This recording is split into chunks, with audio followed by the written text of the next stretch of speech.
हथियार इंसानों को हमेशा से आकर्षित करते आ रहे हैं क्योंकि इनकी मदद से वो खुद को सुरक्षित कर पाते हैं और दूसरों पर हमला भी। आज हम भले ही बंदूक, बम और जैसे विध्वंसकारी हथियारों का इस्तेमाल जरूर करते हैं, मगर शुरुआत में सिर्फ तलवारें वगैरह ही इंसानों के मुख्य हथियार हुआ करते थे। इनकी मदद से प्राचीन लोग दुश्मन के साहस और शरीर दोनों को चीर फाड़ कर देते थे। आज हम सदियों पुरानी ऐसी तलवारों के बारे में बात करने जा रहे हैं जिनका एक बार दुश्मन का सिर धड़ से अलग करने के लिए काफ़ी था। आज हम आपको 5 ऐसी तलवार के बारे में बताने वाले हैं जो बहुत ही खतरनाक और बेहद शक्तिशाली होती थी। दोस्तों, आप इस वीडियो अगर कोई व्यूअर्स पहली बार आया है, चैनल को सब्सक्राइब करके बेल आइकन को प्रेस कर लीजिए ताकि आने वाली वीडियोस के नोटिफिकेशन अब तक पहले पहुंच जाए। चलिए शुरू करते हैं, जानते हैं वो पहली तलवार कौन सी है।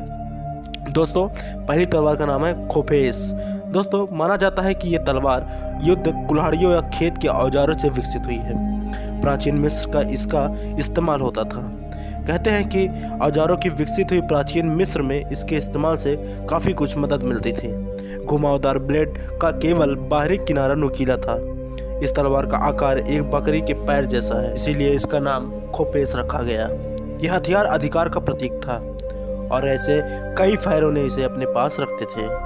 इसमें पुराने राजा महाराजा और इसमें कुछ अधिकतर सैनिक इसका उपयोग जरूर करते थे। इनमें से तूतनखामन की भी शामिल थे। दोस्तों, अब वहीं बात कर लेते हैं दूसरे ऐसे तलवार के बारे में जो बेहद शक्तिशाली और बहुत ही खतरनाक होते हैं। दोस्तों, नाम है उल्बर्ट बेहद तलवार। दोस्तों, नाम बड़ा अजीब है। दोस्तों, ये तलवार जितने मजबूत थी उतनी ही हल्की और लचीली थी। इसके ब्लेड को क्रूसिबल स्टील से बनाया गया था। आज के आधुनिक युग में ऐसी तलवार बना पाना बेहद मुश्किल है। लोग आज भी नहीं समझ पाते हैं कि वाइकिंग योद्धाओं ने इतनी उन्नत तलवार कैसे विकसित किए। माना जाता है कि मध्य पूर्वी व्यापार के चलते उन्हें कुछ तकनीकी सहायता की मिली होगी सहायता। इस वजह से ऐसी लचीलेपन की तलवार बनाने में वो सफल हुए। दोस्तों, अब हम बात करते हैं तीसरे ऐसे तलवार की जिसे हम खांडा कहते हैं। दोस्तों, खांडा अधिकतर महाभारत के युद्धों में यूज़ की जाती थी क्योंकि उस समय खांडा बहुत ही विकसित था। इस दो धारी तलवार का निर्माण सबसे पहले भारत में हुआ था। बताया जाता है कि राजपूत इसका इस्तेमाल 600 ईस्वी के आसपास करते थे। तलवार की नोक कुंद थी, इसलिए इसे तिरछा चलाया जाता था।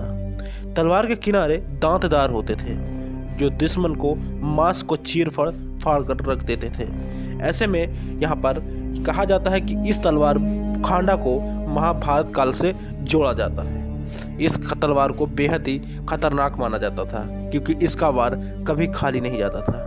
अब हम बात करते हैं अपने चौथे ऐसे तलवार के बारे में जो बेहद ही खतरनाक है।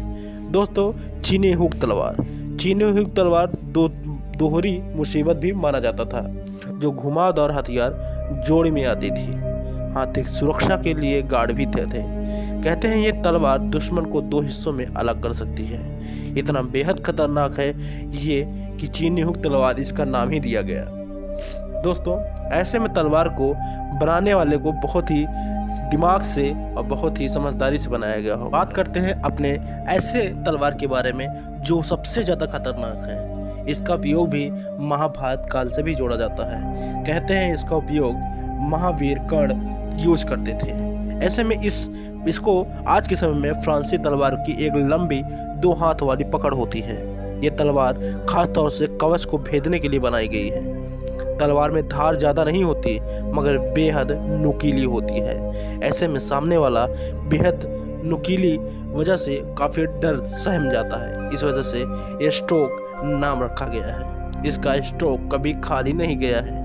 ऐसे में माना जाता है ऐसे कुछ और हथियार हैं जो बहुत ही लचीले होते हैं, लेकिन ये अजीब हथियार बहुत ही ज़्यादा खतरनाक होते हैं। इनके निशान बहुत ही ज़्यादा ब्लेड तेज और लचीले होने के कारण इन्हें माहिर लोग ही इस्तेमाल कर सकते हैं क्योंकि इसको चलाने में ज़रा से भी गलती की तो आप खुद को ही चोट पहुंचा सकते हैं। इस वजह से इसको चलाने के लिए बेहद परिपक्व इंसान योद्धा यूज कर सकता है।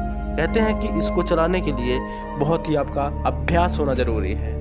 दोस्तों, हम एक ऐसे तलवार के बारे में आपको और बताएंगे जिसके बारे में बहुत ही ज़्यादा कहानियाँ प्रचलित हुई थी महाराणा प्रताप के बारे में, लेकिन उसको नेक्स्ट वीडियो में बताएंगे। तब तक के लिए आपको यहीं पर चैनल को सब्सक्राइब, बेल आइकन को प्रेस कर लीजिए।